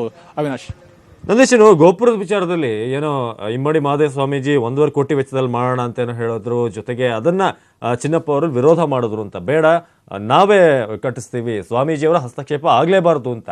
ಸೊ ಅದರ ಬಜೆಟ್ ಎಷ್ಟಿತ್ತು, ಎಷ್ಟು ಒಂದು ಅಮೌಂಟನ್ನು ಅಲ್ಲಿ ಮಾಡಬೇಕು ಅಂತ ಇತ್ತು ಅವ್ರದ್ದು ಅಂತ, ಮಹದೇವ ಸ್ವಾಮೀಜಿ ಅವ್ರದ್ದು? ಅವಿನಾಶ್, ಟ್ರಸ್ಟ್ನಲ್ಲಿ ಸುಮಾರು 34 ಲಕ್ಷ ರೂಪಾಯಿ ಇತ್ತು. ಆದರೆ ಸ್ವಾಮೀಜಿ 1.5 ಕೋಟಿ ರೂಪಾಯಿನಲ್ಲಿ ಅದನ್ನು ಮಾಡಿಸೋಣ, ಅದನ್ನು ನಾನೇ ಮಾಡಿಸ್ತೀನಿ ಅಂತ ಮುಂದೆ ಬಂದರು. ಸ್ವಾಮೀಜಿ ಕೈ ಹಾಕಿದ್ರೆ ಮತ್ತಷ್ಟು ದುರುಪಯೋಗ ಆಗುತ್ತೆ, ಸ್ವಾಮೀಜಿ ದಾನಿಗಳಿಂದ ದುಡ್ಡು ಕಲೆಕ್ಟ್ ಮಾಡ್ತಾರೆ, ದೇವಸ್ಥಾನದ ಹೆಸರು ಹೇಳ್ಕೊಂಡು ಮತ್ತಷ್ಟು ದುರುಪಯೋಗ ಆಗುತ್ತೆ ಅಂತೇಳಿ ಚಿನ್ನಪ್ಪಿ ಮತ್ತು ಇತರ ಟ್ರಸ್ಟ್ಗಳು ಅದನ್ನು ವಿರೋಧ ಮಾಡಿದರು. ಬೇಡ, ಆದರೂ ಸ್ವಾಮೀಜಿ ಅದನ್ನು ಪ್ಲಾನ್ ಮಾಡಿಸಿ ತಾವೇ ತಗೊಬಂದು ಟ್ರಸ್ಟ್ ಮುಂದೆ ಇಟ್ಟಿದ್ರು, ಇದನ್ನು ಮಾಡಲೇಬೇಕು ಅಂತೇಳಿ. ಆ ಟ್ರಸ್ಟ್ನವರು ಒಪ್ಕೊಂಡ್ರು. ಆದರೆ ಇದನ್ನ ಗುತ್ತಿಗೆ ಕೊಡೋದು ಬೇಡ, ಸ್ವಾಮೀಜಿಯವರು ಏನು ಮಾಡಿದ್ರು, ಯಾರಿಗೆ ಗುತ್ತಿಗೆ ಕೊಡೋಣ ತಮ್ಮ ಕಡೆಯವರಿಗೆ ಅಂತೇಳಿ ಒಂದು ಪ್ಲಾನ್ ಮಾಡ್ಕೊಂಡಿದ್ರು. ಗುತ್ತಿಗೆ ಕೊಟ್ಟರೆ ಗುತ್ತಿಗೆದಾರನಿಂದ ಕಮಿಷನ್ ಬರುತ್ತೆ ಅನ್ನೋ ಒಂದು ಇದು ಅವರ ಇಲ್ಲಿತ್ತು. ಹಾಗಾಗಿ ಟ್ರಸ್ಟ್ಗಳಿಗೆ ಇದು ಇಷ್ಟ ಇರಲಿಲ್ಲ. ಬೇಡ, ಯಾರಿಗೂ ಗುತ್ತಿಗೆ ಕೊಡೋದು ಬೇಡ, ನಾವೇ ಮಾಡ್ಸೋಣ, ನಾವೇ ನಿಂತ್ಕೊಂಡು ಮಾಡ್ಸೋಣ ಅಂತೇಳಿ ಟ್ರಸ್ಟ್ನವ್ರು ಏನು ಮಾಡಿದ್ರು ಅಂದರೆ ಸ್ವಾಮೀಜಿಯವ್ರನ್ನ ಮಾತನ್ನ ಧಿಕ್ಕರಿಸಿ ತಾವೇ ಒಂದು ಎಷ್ಟು ಅಮೌಂಟ್ ಇದೆ ನಮ್ಮಲ್ಲಿ ಅಷ್ಟಕ್ಕೆ ಮಾಡೋಣ ಅಂತೇಳಿ ಆ ಒಂದು ಗುದ್ಲಿ ಪೂಜೆಯನ್ನು ಮಾಡಿದ್ರು. ಇನ್ನೊಂದು ಏನಪ್ಪ ಅಂದ್ರೆ, ಆ ಗುದ್ಲಿ ಪೂಜೆಗೆ ಈ ಸ್ವಾಮೀಜಿ ಅಧ್ಯಕ್ಷ ಸ್ವಾಮಿ ಏನಾಗಿದ್ದಾರೆ, ಅವ್ರು ಬರಲೇ ಇಲ್ಲ, ದೂರದಲ್ಲಿ ನಿಂತ್ಕೊಂಡೆ ಎಲ್ಲ ಪ್ಲಾನ್ ಮಾಡಿದ್ರು. ಆದರೆ ಹಿರಿಯ ಸ್ವಾಮೀಜಿ, ಅದೇ ಮಠದ ಸಾಲೂರು ಮಾದೇಶ ಬಿಡ್ತಿರ್ತಕ್ಕಂಥ ಹಿರಿಯ ಸ್ವಾಮೀಜಿ, ಗುರು ಸ್ವಾಮೀಜಿಗಳು ಆ ಒಂದು ಶಂಕುಸ್ಥಾಪನಾ ಸಮಾರಂಭಕ್ಕೆ ಬಂದರು. ಅವತ್ತು ಬೆಟ್ಟದಲ್ಲಿ ಸಾಕಷ್ಟು ಭಕ್ತರಿಂದ ಅವರು ತಡವಾಗಿ ಬಂದಿದ್ದಾರೆ. ತಡವಾಗಿ ಬಂದು ಅವರು ಸಹ ಪ್ರಸಾದ ಸ್ವೀಕರಿಸಿದ್ದಾರೆ. ಪ್ರಸಾದ ಅಂದರೆ ದೇವರಿಗೆ ತಳಿಗೆ ಅಂತ ಕೊಡ್ತಾರೆ, ಅಲ್ಲಿ ಪ್ರಸಾದ ಅಂತ ಕೊಡದೆ ಪಂಚಾಮೃತ ಕೊಡ್ತಾರೆ, ಅದನ್ನು ಮಾತ್ರ ತಿಂದಿದ್ದಾರೆ. ಆದರೆ ಏನು ಅವರ ಚಾಲಕ, ಹಿರಿಯ ಸ್ವಾಮೀಜಿ ಚಾಲಕ ಸ್ವಲ್ಪ ತಿಂದು ಅವನಿಗೆ ಸ್ವಲ್ಪ ವಾಂತಿ ಬಂದಂಗಿದೆ. ಅವನು ವಾಂತಿ ಮಾಡಿ ಆ ಪ್ರಸಾದವನ್ನು ಅಲ್ಲೇ ಬಿಸಾಕಿದ್ದಾನೆ. ಸ್ವಾಮೀಜಿ ಹೇಳಿದ ಏನೋ ವಾಸನೆ ಬರ್ತಾ ಇರುತ್ತೆ. ಅದು ಸ್ವಾಮೀಜಿ ಆ ಬಗ್ಗೆ ಅಷ್ಟಾಗಿ ಗಮನ ಹರಿಸಿಲ್ಲ. ನಾವು ಮೊನ್ನೆ ಮಾತಾಡ್ಸಿದಾಗ ಈ ವಿಷಯವನ್ನು ಅವರು ಬಾಯಿ ಬಿಟ್ಟರು. ನಾವು ನಿಜ ನಮ್ಮ ಚಾಲಕನಿಗೆ ಅನುಮಾನ ಬಂದಿತ್ತು, ಬಟ್ ಏನೋ ಇರ್ಬೋದು ಅಂತ ನಾವು ಸುಮ್ಮನೆ ಆದ್ವಿ ಅಂತ ಆ ಸ್ವಾಮೀಜಿ ಅವರು ಹೇಳ್ತಾ ಇದ್ದಾರೆ. ಅವಿನಾಶ್, ನಂದೀಶ್, ನಮಗಿರುವಂಥ ಮಾಹಿತಿ ಪ್ರಕಾರ ಯಾರ ಇದು ವಿಶ್ವನ ಬೆರೆಸಿದಂಥ ಅರ್ಚಕ ಏನು ದೊಡ್ಡ ಮಾದಯ್ಯ, ಆತ ಕೂಡ ಏನೋ ಅಡ್ಮಿಟ್ ಆಗಿದ್ದಂತೆ, ನನಗೂ ಕೂಡ ಹುಷಾರಿಲ್ಲ ಅಂತ ಹೇಳಿ ಸುಮ್ಮನೆ ನಾಟಕ ಆಡೋದಕ್ಕೆ ಆತನೇ ವಿಷ ಹಾಕಿ ಆತನೇ ಅಡ್ಮಿಟ್ ಆಗಿದ್ದ ಅನ್ನೋ ಒಂದು ಮಾಹಿತಿ ಕೂಡ ಇದೆ. ಹೌದಾ ಅದು ಅಂತ? ಹೌದು, ಖಂಡಿತ ಅವನು ಅಡ್ಮಿಟ್ ಆಗಿದ್ದಾನೆ. ಮತ್ತು ಅಡುಗೆ ಭಟ್ಟ ಪುಟ್ಟಸ್ವಾಮಿ ಅಂತೇಳಿ ಅವನ ಕೈವಾಡವು ಇದೆ ಅಂತ ಹೇಳಿದೆ. ಅವನ ಮಗಳು ತೀರ್ಕೊಂಡಿದ್ದಾಳೆ, ಆದರೆ ಅವನು ಕೈವಾಡುವುದು ಪುಟ್ಟಸ್ವಾಮಿ ಅಂತೇಳಿ ಇನ್ನೊಬ್ಬ ಅಲ್ಲಿ ಅಡುಗೆ ಮಾಡ್ತಾ ಇದ್ದಾನಲ್ಲ, ಅವನು ಸಹ ಈ ಒಂದು ಕೃತ್ಯದಲ್ಲಿ ಭಾಗಿಯಾಗಿದೆ ಅಂತ ಹೇಳಿದೆ. ಅವನು ಸಹ ನಾಟಕ ಆಡಿಕೊಂಡು ಮೈಸೂರು ಹಾಸ್ಪಿಟಲ್ ದಾಖಲಾಗಿದ್ದಾನೆ. ದೊಡ್ಡಮಯನು ಸಹ ನಾಟಕ ಆಡ್ಕೊಂಡು ಆಗಿದ್ದ. ಆದರೆ ವೈದ್ಯರು ಇವ್ನಿಗೆ ಏನೂ ಆಗಿಲ್ಲ ಅಂತ ಹೇಳಿದ ಮೇಲೆ ಪೊಲೀಸರು ಅವ್ನು ಕರ್ಕೊಂಡು ಬಂದಿದ್ದಾರೆ. ಆದರೆ ಪುಟ್ಟಸ್ವಾಮಿಗೆ ಎಲ್ಲೋ ಸ್ವಲ್ಪ ಅಸ್ವಸ್ಥ ಆಗಿರೋದ್ರಿಂದ ಅವನು ಅಡ್ಮಿಟ್ ಆಗಿದ್ದಾನೆ. ಆದರೆ ಅವನ ಮಗಳು ಸತ್ತಿದ್ದಾಳೆ ಪುಟ್ಟಸ್ವಾಮಿ. ಹಾಗಾಗಿ ಪುಟ್ಟಸ್ವಾಮಿ ಕೈವಾಡ ಇದೆಯೋ ಇಲ್ಲ ಅನ್ನೋದ್ರ ಬಗ್ಗೆ ಒಂದು ಗೊಂದಲ ಮುಂದುವರೆದಿದೆ. ಯಾಕಂದರೆ ಪುಟ್ಟಸ್ವಾಮಿ ತನ್ನ ಮಗಳಿಗೆ ವಿಷ ಆಗ್ತಾನೆ ಅನ್ನೋ ಒಂದು ಪ್ರಶ್ನೆಯೂ ಎದ್ದಿದೆ. ಆದರೆ ಅವನ ಮಗಳು, ಪುಟ್ಟಸ್ವಾಮಿ ಮಗಳು ಅಂಗವಿಕಲೆ ಆಗಿದ್ಲು. ಯಾವತ್ತೂ ಬರೆದವಳನ್ನ ಅವತ್ತು ಕರ್ಕೊಂಡ್ಬಂದಿದ್ದಾನೆ ಪುಟ್ಟಸ್ವಾಮಿ ಒಂದು ದೇವಸ್ಥಾನಕ್ಕೆ. ಪುಟ್ಟಸ್ವಾಮಿಯನ್ನು ತನ್ನ ಮಗಳನ್ನು ಪುಟ್ಟಸ್ವಾಮಿ ಕರ್ಕೊಂಡು ಬಂದಿದ್ದಾನೆ. ಅವಳಿಗೆ ಪ್ರಸಾದವನ್ನು ತನ್ನ ಕೈಯಾರೆ ಕೊಟ್ಟಿದ್ದಾನೆ. ಅವಳು ಸಾಯಲಿ ಅಂತ ಉದ್ದೇಶ ಕೊಟ್ಟನೋ ಅಥವಾ ಏನು ಗೊತ್ತಿಲ್ಲದೆ ಕೊಟ್ಟನೋ ಅನ್ನೋದ್ರ ಬಗ್ಗೆ ಪೊಲೀಸರಿಗೆ ಇನ್ನೂ ಜಿಜ್ಞಾಸೆ ಮಾಡಿದೆ. ಹಾಗಾಗಿ ಅವನು ಮೈಸೂರಿನಲ್ಲಿ ಚಿಕಿತ್ಸೆ ಪಡಿತಾ ಇದ್ದಾನೆ. ಅವನನ್ನು ವಶಕ್ಕೆ, ಅವನು ಅಸ್ವಸ್ಥನಾದ ನಂತರ ಅವನು ವಿಚಾರಣೆಗೆ ಒಳಪಡಿಸಿ, ಅವನು ಹುಷಾರಾದ ನಂತರ ಅವನನ್ನು ವಿಚಾರಣೆಗೊಳಪಡಿಸುವ ಎಲ್ಲ ಸಾಧ್ಯತೆಗಳು ಕಂಡು ಬರ್ತಾ ಇದೆ. ಇದರಲ್ಲಿ ದೊಡ್ಡಮಾದಯ್ಯ ಮತ್ತು ಪುಟ್ಟಸ್ವಾಮಿ ಇಬ್ಬರೂ ಸಹ ಭಾಗಿಯಾಗಿದ್ದಾರೆ ಅಂತ ಹೇಳ್ಬೋದು. ಅವಿನಾಶ್, ನಂದೀಶ್, ಈಗ ಕೃಷಿ ಅಧಿಕಾರಿ ಬಗ್ಗೆ ಬರೋಣ. ಕೃಷಿ ಅಧಿಕಾರಿಗೆ ಮೋಸ್ಟ್ಲಿ ಇವ್ರು ಹೋಗಿರ್ಬೇಕಾದ್ರೆ ಹೇಳಿರಲ್ಲ ಇದ್ ರೀತಿಯಾಗಿ ನಾವು ಪ್ರಸಾದಕ್ಕೆ ಹಾಕ್ತಾ ಇದೀವಿ ಅಂತ. ಏನೋ ಒಂದು ಕೇಳ್ಬಿಟ್ಟು ತಗೊಂಡಿರ್ತಾರೆ, ಇಲ್ಲಾಂದ್ರೆ ಒಂದು ಹೇಳಿರ್ತಾರೆ ಈ ರೀತಿಯಾಗಿ ಬೇಕು, ಲೈಟಾಗಿ ವಾಂತಿ ಭೇದಿ ಆಗೋ ರೀತಿಯಾಗಿ ಏನಾದರೂ ಕೊಡಿ ಅಂತಾರೆ. ಎರಡರಲ್ಲಿ ಒಂದು ಆಗಿರುತ್ತೆ. ಒಂದು ಕೃಷಿ ಅಧಿಕಾರಿಗೆ ಮಾಹಿತಿನೇ ಇರಲ್ಲ ಅನ್ಸುತ್ತೆ, ಮೋಸ್ಟ್ಲಿ ಏನು ಕೊಡ್ತಾ ಇದ್ದೀನಿ ನಾನು ಇವ್ರಿಗೆ ಅಂತ. ಅಲ್ಲಿ ಏನಾಗಿರ್ಬೋದು ಅಂತ. ಖಂಡಿತ ಇಲ್ಲೊಂದು ಟ್ವಿಸ್ಟ್ ಬರುತ್ತೆ. ಏನಂತಂದ್ರೆ ಕೃಷಿ ಅಧಿಕಾರಿ ಶಾಗ್ಯ ಗ್ರಾಮದವನು, ಬಂಡಳ್ಳಿ ಗ್ರಾಮದವನು. ಏನು ಅಂಬಿಕಾ ಇದೆ ಅವಳು ಶಾಗ್ಯ ಗ್ರಾಮದವಳು. ಇಬ್ಬರು ದೂರದ ಸಂಬಂಧಿಗಳು ಅಂತ ನಮಗೆ ಗೊತ್ತಾಗಿದೆ, ಅಕ್ಕಪಕ್ಕದ ಗ್ರಾಮದವರು. ಆ ಹಿನ್ನೆಲೆಯಲ್ಲಿ ಆ ಕೃಷಿ ಅಧಿಕಾರಿ ಸಿದ್ದಪ್ಪ ಸ್ವಾಮಿನ ಇವಳು ಕೇಳಿದಾಳೆ ಅಂಬಿಕಾ, ಈ ಥರ ಕೀಟನಾಶಕ ಬೇಕು ಅಂತ. ಆದರೆ ಕೃಷಿ ಅಧಿಕಾರಿಗೆ ಗೊತ್ತಿದ್ದು ಕೊಟ್ಟಿದ್ದು ಕೊಟ್ಟೋ, ಆದರೆ ಕೊಟ್ಟಿದ್ದಾನೆ, ಇದೊಂದು ಕ್ರಿಮಿನಾಶಕವನ್ನು ಕೊಟ್ಟಿದ್ದಾನೆ. ಅದು ಈ ಥರ ಘಟನೆ ಆಗುತ್ತೆ ಅಂತ ಗೊತ್ತಿದ್ದು ಆ ಅಂಬಿಕಾ ಹೇಳಿದ್ದೋ ಇಲ್ಲೋ ಅನ್ನೋದ್ರ ತನಿಖೆಯಿಂದ ಗೊತ್ತಾಗಬೇಕಾಗಿದೆ. ಅವ್ನು ಕೊಟ್ಟಿದ್ದಾನೆ, ಅವ್ಳು ತಗೊಂಡೋಗಿ ದೊಡ್ಡ ಮದಯನ್ನು ಕೊಟ್ಟು ಈ ಒಂದು ಇದನ್ನ ಹಾಕ್ಸಿದ್ದಾನೆ. ಇನ್ನೊಂದೇನಪ್ಪ ಅಂದ್ರೆ ಕ್ರಿಮಿನಾಶಕವನ್ನ ಆ ಭಾಗದಲ್ಲಿ ಎಲ್ಲೂ ಬಳಸೋದಿಲ್ಲ. ಅಲ್ಲಿ 3 ಅಂಗಡಿಗಳಿವೆ, ಮಾರ್ಟಿನಲ್ಲಿ ಮತ್ತೆ ಸುತ್ತಮುತ್ತ 3 ಗೊಬ್ಬರದ ಅಂಗಡಿಗಳಿವೆ. ಆ ರಸಗೊಬ್ಬರದ ಅಂಗಡಿಗಳಲ್ಲಿ ಕ್ರಿಮಿನಾಶಕವನ್ನು ಎಲ್ಲೂ ಮಾರಾಟ ಮಾಡಲ್ಲ. ಯಾಕೆ ಅಂದ್ರೆ ಅಲ್ಲಿ ಜಾಸ್ತಿ ಬೆಳೆಯೋದೇ ಜೋಳ ಮತ್ತು ಸೂರ್ಯಕಾಂತಿ. ಜೋಳ ಮತ್ತು ಸೂರ್ಯಕಾಂತಿಗೆ ಯಾರು ಕ್ರಿಮಿನಾಶಕವನ್ನು ಜಾಸ್ತಿ ಬಳಸಲ್ಲ, ಹಂಗಾಗಿ ಅಲ್ಲಿ ಯಾರು ಮಾರಾಟ ಮಾಡಲ್ಲ. ಹಾಗಾಗಿ ಇದು ಈ ಕಡೆಯಿಂದನೇ ಹೋಗಿರ್ಬೋದು ಅನ್ನೋ ಒಂದು ಶಂಕೆ ಪೊಲೀಸರಿಗೆ ವ್ಯಕ್ತ ಆಯಿತು. ಹಾಗಾಗಿ ಕೃಷಿ ಅಧಿಕಾರಿ ಸಿದ್ದಪ್ಪ ಸ್ವಾಮಿಯನ್ನು ಕರೆದು ವಿಚಾರಣೆ ನಡೆಸಿ ಅವನನ್ನು ಸಹ ವಶ ತಗೊಂಡು ವಿಚಾರಣೆ ಮುಂದುವರಿಸಿದ್ದಾರೆ. Avinash. Yes very good information Nandish. ಸಂಪರ್ಕದಲ್ಲಿರಿ, ನಾನು ಮಾತಾಡ್ತೀನಿ ಅಷ್ಟೇ. ಇನ್ನು ಮಾರಮ್ಮ ದೇವಸ್ಥಾನದಲ್ಲಿ ವಿಷ ಏನು ಪ್ರಸಾದ ಬೆರೀತಲ್ಲಿ, ಪ್ರಸಾದದಲ್ಲಿ ವಿಷ, ಅದರಲ್ಲಿ ಒಂದು ರೀತಿಯಾಗಿ ದೊಡ್ಡದೊಂದು ಸ್ಟೋರಿನೇ ಇದೆ. ಮಾರಮ್ಮ ದೇವಸ್ಥಾನದ 2 ಬಣಗಳ ಕಿತ್ತಾಟ ಏನಿದೆ ಅದು ಇಷ್ಟು ದೊಡ್ಡ ದುರಂತಕ್ಕೆ ಕಾರಣವಾಗಿದೆ ಅನ್ನೋದು ಮಾಹಿತಿ ನಮಗೆ ಸಿಕ್ಕಿರೋದು. ಸೊ ನೋಡ್ಕೊಂಡು ಹೋಗೋಣ ಏನೇನಾಗಿದೆ, ಎಲ್ಲೆಲ್ಲಿ ಕಿತ್ತಾಟ ಇತ್ತು, ಅದನ್ನ ಒಂದೊಂದಾಗಿ ನೋಡ್ತಾ ಹೋಗೋದಾದ್ರೆ, ಟ್ರಸ್ಟ್ನ ಅಧ್ಯಕ್ಷ ಇಮ್ಮಡಿ ಮಹಾದೇವ ಸ್ವಾಮೀಜಿ ಇತ್ತ ಟ್ರಸ್ಟ್ನ ಅಧ್ಯಕ್ಷ, ಇನ್ನು ಸದಸ್ಯರು ವಿ ಮಾದಯ್ಯ, ಮಾದೇಶ್ ಒಂದು ಬಣ, ಇವರೆಲ್ಲ ಸೇರ್ಕೊಂಡು ಒಂದು ಬಣ ಮಾಡ್ಕೊಂಡಿರ್ತಾರೆ. ಮಾರಮ್ಮ ದೇವಸ್ಥಾನದಲ್ಲಿ 2 ಬಣ ಇರುತ್ತೆ, ಅವುಗಳ ನಡುವೆ ಕಿತ್ತಾಟ ಇರುತ್ತೆ. ಅದರಲ್ಲಿ ಪ್ರಮುಖವಾಗಿ ಖಜಾಂಚಿ ನೀಲಕಂಠ, ಉಪಾಧ್ಯಕ್ಷ ಪಿ ಗುರುಮಲ್ಲಪ್ಪ, ಅದೇ ರೀತಿಯಾಗಿ ಕಾರ್ಯದರ್ಶಿ ಶಶಿಬಿಂಬ, ಟ್ರಸ್ಟಿ ಚಿನ್ನಪ್ಪಿ, ಅದೇ ರೀತಿಯಾಗಿ ಪಿ ಶಿವಣ್ಣ, ಕೇಶವಮೂರ್ತಿ, ಇವರಿಷ್ಟು ಜನ ಏನಿರ್ತಾರೆ ಇವ್ರದ್ದು ಒಂದು ಬಣ. ಒಂದ್ ಕಡೆ ಸ್ವಾಮೀಜಿದೊಂದು ಬಣ ಇರುತ್ತೆ, ಇನ್ನೊಂದು ಕಡೆ ಚಿನ್ನಪ್ಪಿ ಇವ್ರದ್ದು ಒಂದು ಬಣ ಇರುತ್ತೆ. ಮಾರಮ್ಮ ದೇವಸ್ಥಾನದ ಆದಾಯ ಏನಿದೆ ಅದು ದಿನದಿಂದ ದಿನಕ್ಕೆ ಹೆಚ್ಚಾಗ್ತಾ ಹೋಗ್ತಾ ಇತ್ತು. ಇದ್ರ ಮೇಲೆ ಕಣ್ಣಿತ್ತು. ಒಂದ್ ಕಡೆ ಸ್ವಾಮೀಜಿಗೆ ಕಣ್ಣಿದ್ರೆ, ಇತ್ತ ಚಿನ್ನಪ್ಪಿ ಅವರಿಗೆ ಒಂದು ಒಳ್ಳೆ ರೀತಿಯಾಗಿ ಅದರ ಬಗ್ಗೆ ಇತ್ತು ಅಂತ ಹೇಳಲಾಗ್ತಿದೆ, ಒಂದು ಕಾಳಜಿ. ಅದೇ ರೀತಿಯಾಗಿ ಆ ಹಣದ ಮೇಲೆ ಏನು ಕಣ್ಣಿದ್ದು ನುಂಗಲಾರದ ತುತ್ತಾಗಿತ್ತು. ಇದೇ ವಿಚಾರಕ್ಕೆ 2 ಬಣದ ಮಧ್ಯೆ ಮನಸ್ತಾಪ ಇರುತ್ತೆ. ಆಡಳಿತ ಸುಪರ್ದಿಗಾಗಿ ಇಮ್ಮಡಿ ಸ್ವಾಮೀಜಿ ಪ್ರಯತ್ನವನ್ನ ಪಡ್ತಾ ಇರ್ತಾರೆ. ಅದೇ ರೀತಿಯಾಗಿ ಸ್ವಾಮೀಜಿ ಕಡಿವಾಣಕ್ಕೆ ಇನ್ನೊಂದು ಬಣ ಯತ್ನವನ್ನ ಮಾಡ್ತಾ ಇರುತ್ತೆ, ಸ್ವಾಮೀಜಿ ಸುಪರ್ದಿಗೆ ಬಿಟ್ಕೊಡ್ಬಾರ್ದು ಅಂತ. ಇದೇ ವಿಚಾರಕ್ಕೆ 2 ಬಣಗಳ ನಡುವೆ ಒಂದು ಕಿತ್ತಾಟ ಇರುತ್ತೆ. ಇದು ಇಮ್ಮಡಿ ಸ್ವಾಮೀಜಿಗೆ ಒಂದು ರೀತಿಯಾಗಿ ನುಂಗಲಾರದ ತುತ್ತಾಗಿರುತ್ತೆ. ಹೇಗಾದ್ರೂ ಮಾಡಿ ನಾನು ಪಡ್ಕೊಳ್ಬೇಕಲ್ಲ ಅಂತ. ಟ್ರಸ್ಟ್ನಲ್ಲಿ 34 ಲಕ್ಷ ರೂಪಾಯಿಗೂ ಹೆಚ್ಚು ಹಣ ಇರುತ್ತೆ. ಟ್ರಸ್ಟ್ನ ಒಂದು ಫಂಡ್ನಲ್ಲಿ ಗೋಪುರ ನಿರ್ಮಾಣಕ್ಕೆ ಸ್ವಾಮೀಜಿಯ ಬಣ ಮುಂದಾಗಿತ್ತು ಅನ್ನೋದು ಮಾಹಿತಿ ಇದೆ. ಅದೇ ರೀತಿಯಾಗಿ ಇದು ಒಂದು ರೀತಿಯಾಗಿ ಗೋಪುರವನ್ನ ನಿರ್ಮಾಣ ಮಾಡಲೇಬೇಕು, ನಮ್ಮ ಸುಪರ್ದಿಯಲ್ಲಿ ಆಗಿರೋದು ಅಂತ ಒಂದು ಮಾತು ಕೂಡ ಇರುತ್ತೆ. 1.5 ಕೋಟಿ ವೆಚ್ಚದಲ್ಲಿ ಗೋಪುರ ನಿರ್ಮಾಣಕ್ಕೆ ಚಿಂತನೆ ಆಗಿತ್ತು ಅನ್ನೋ ಒಂದು ಮಾಹಿತಿಗಳು ಕೂಡ ಸಿಕ್ಕಿರೋದು ನಮಗೆ. ಇನ್ನು ಗೋಪುರ ನಿರ್ಮಾಣಕ್ಕೆ ಮತ್ತೊಂದು ಬಣ, ಏನು ಚಿನ್ನಪ್ಪಿಯವರ ಬಣ ಇದೆಯಲ್ಲ, ಅವರು ಇದಕ್ಕೆ ವಿರೋಧವನ್ನು ವ್ಯಕ್ತಪಡಿಸ್ತಾ ಇರ್ತಾರೆ. ವಿರೋಧದ ಮಧ್ಯೆಯೂ ಕೂಡ ಗೋಪುರದ ಪ್ಲಾನ್ ಆಗೇ ಬಿಡುತ್ತೆ. ಒಂದ್ ಕಡೆ ಸ್ವಾಮೀಜಿ 1.5 ಕೋಟಿ ವೆಚ್ಚದಲ್ಲಿ ಮಾಡಬೇಕು ಅಂತ ಇರ್ತಾರೆ. ಬೇಕಾದಂತ ಕಾಂಟ್ರಾಕ್ಟ್ ಒಬ್ಬರಿಗೆ, ಗುತ್ತಿಗೆದಾರೊಬ್ಬರಿಗೆ ಸ್ವಾಮೀಜಿ ಕಾಂಟ್ರಾಕ್ಟ್ ಅನ್ನು ಕೊಡೋದು. ಇದಕ್ಕೆ ಮತ್ತೊಂದು ಬಣದ ಟ್ರಸ್ಟಿ ಚಿನ್ನಪ್ಪಿ ಇದಕ್ಕೆ ಒಪ್ಪೋದಿಲ್ಲ, ಸಾಧ್ಯನೇ ಇಲ್ಲ, ಗೋಪುರ ಕಟ್ಟೋದು ಬೇಡ ಅಂತ ಈ ಬಣ ಹೇಳುತ್ತೆ. ಗೋಪುರ ನಿರ್ಮಾಣವನ್ನ ತಾವೇ ಕೈಗೆತ್ಕೊಂಡು ಚಿನ್ನಪ್ಪಿ ಅವರು ಮಾಡೋಕೆ ಶುರು ಮಾಡ್ತಾರೆ. ಒಂದ್ ಕಡೆ ಸ್ವಾಮೀಜಿ ತನಗೆ ಬೇಕಾದಂತ ಕಾಂಟ್ರಾಕ್ಟರ್ಗೆ ಕೊಟ್ರೆ, ಇನ್ನೊಂದು ಕಡೆ ಚಿನ್ನಪ್ಪಿ ಮತ್ತು ಇತರರ ಬಗ್ಗೆ ಕೆಂಡಾಮಂಡಲದಾಗ್ತಾರೆ ಸ್ವಾಮೀಜಿ. ಇದಕ್ಕಿದ್ದ ಹಾಗೆ ನಾನು ರೆಡಿ ಇದ್ದೆ ಮಾಡೋದಕ್ಕೆ, ನಾನು ತಯಾರು ಮಾಡ್ಕೊಂಡಿದ್ದೀನಿ, ನೀವು ಹೇಗೆ ಮಾಡ್ತೀರಿ ಅಂತ ಇನ್ನೊಂದು ಬಣಕ್ಕೆ ಕೆಟ್ಟ ಹೆಸರನ್ನ ತರಬೇಕು, ನನ್ನ ಮಾತನ್ನ ಮೀರಿ ಇವರು ಗೋಪುರವನ್ನು ಕಟ್ಟೋಕೆ ಹೋದ್ರಲ್ಲ, ಆಗ್ಲೇ ಈ ವಿಷ ಪ್ರಸಾದದ ಐಡಿಯಾ ಹೊಳೆಯೋದು. ಚಿನ್ನಪ್ಪಿ ಮತ್ತರ ಬಗ್ಗೆ ಸ್ವಾಮೀಜಿಗೆ ಒಂದು ರೀತಿಯಾಗಿ ಇರಸ್ಮರ್ಸು ಉಂಟಾಗುತ್ತೆ, ಆಕ್ರೋಶ ಉಂಟಾಗುತ್ತೆ. ವಿಷ ಮಿಶ್ರಿತ ಪ್ರಸಾದವನ್ನು ತಿಂದವರು ಅಸ್ವಸ್ಥಗೊಳ್ತಾರೆ, ವಾಂತಿ ಭೇದಿ ಈ ರೀತಿಯಾಗಿ ಆಗುತ್ತೆ, ಆರೋಗ್ಯ ಹದಗೆಡುತ್ತೆ. ಆಗ ಟ್ರಸ್ಟಿ ಚಿನ್ನಪ್ಪಿ ಮತ್ತು ಇತರರಿಗೆ ಕೆಟ್ಟ ಹೆಸರು ಬರುತ್ತೆ. ಆಗ ದೇವಸ್ಥಾನದ ಆಡಳಿತ ನಮಗೆ ಬರುತ್ತೆ ಅನ್ನೋ ಒಂದು ಪ್ಲಾನ್ ಆಗುತ್ತೆ ಅಂತ. ಸೊ ಈ ರೀತಿಯಾಗಿ ವಿಷ ಮಿಶ್ರಿತ ಪ್ರಸಾದವನ್ನು ತಿಂದವರು ಅಸ್ವಸ್ಥಗೊಳ್ತಾಗ ಆಟೋಮೆಟಿಕ್ ಆಗಿ ಏನಪ್ಪಾ ಚಿನ್ನಪ್ಪಿ ಕಡವರು ಈ ರೀತಿಯಾಗಿ ಮಾಡೋದು, ಪ್ರಸಾದ ಏನು ಸರಿ ಇಲ್ಲ ಅಲ್ಲಿ ಅಂತ ಹೇಳಿ ಚೇಂಜ್ ಮಾಡಬೇಕು, ಪ್ರಸಾದಕ್ಕೆ ವಿಷ ಬೆರೆಸಲು 3ರಿಗೆ ಸುಪಾರಿಯನ್ನು ಕೊಟ್ಟಿರ್ಬೋದು. ಮಾದೇಶ್, ಅಂಬಿಕಾ, ಪೂಜಾರಿ ಮಹಾದೇವನಿಗೆ ಈಗ ಅಲ್ಲಿ ಕೊಡಲಾಗಿದೆ ಅಂತ. ಮಾದೇಶ್ ಕಿಚ್ಚುಗುತ್ತು ಮಾರಮ್ಮ ದೇವಸ್ಥಾನದ ಮ್ಯಾನೇಜರ್ ಇತ್ತ. ಇನ್ನು ಅಂಬಿಕಾ ಯಾರು ಅಂತ ಹೇಳಿದ್ರೆ ಮಾದೇಶ್ನ ಪತ್ನಿ. ಈ ರೀತಿಯಾಗಿ ಈ 3 ಜನರಿಗೆ ವಿಷಯ ತಿಳಿಸಿ ಪ್ರಸಾದದಲ್ಲಿ ಏನಾದರೂ ಬೆರೆಸಿ ಅಲ್ಲಿ ಒಂದಷ್ಟು ಹೆಸರು ಕೇಳೋ ರೀತಿ ಮಾಡೋಣ ಅಂತ ಹೇಳಿದ್ದಾರೆ ಅನ್ನೋದು ಸದ್ಯಕ್ಕೆ ಈಗ ಗೊತ್ತಾಗ್ತಿರುವಂತಹ ಮಾಹಿತಿಗಳು, ಸಾಧ್ಯತೆಗಳು. ಈ 3ರಿಂದ ದೊಡ್ಡಯ್ಯನಿಂದ ಏನಾದರೂ ಸುಪಾರಿ ಕೊಡ್ಲಾಯ್ತಾ. ಅದೇ ರೀತಿಯಾಗಿ ದೊಡ್ಡಯ್ಯ ನಾಗರಕೊಯ್ಲು ದೇವಸ್ಥಾನದ ಅರ್ಚಕ, ಈ ಮೂರಿಂದ ಪ್ರಸಾದಕ್ಕೆ ವಿಷಯವನ್ನು ಬೆರೆಸೋದಕ್ಕೆ ಸಂಚಾಗಿದೆ ಅಂತ ಹೇಳಲಾಗ್ತಾ ಇದೆ.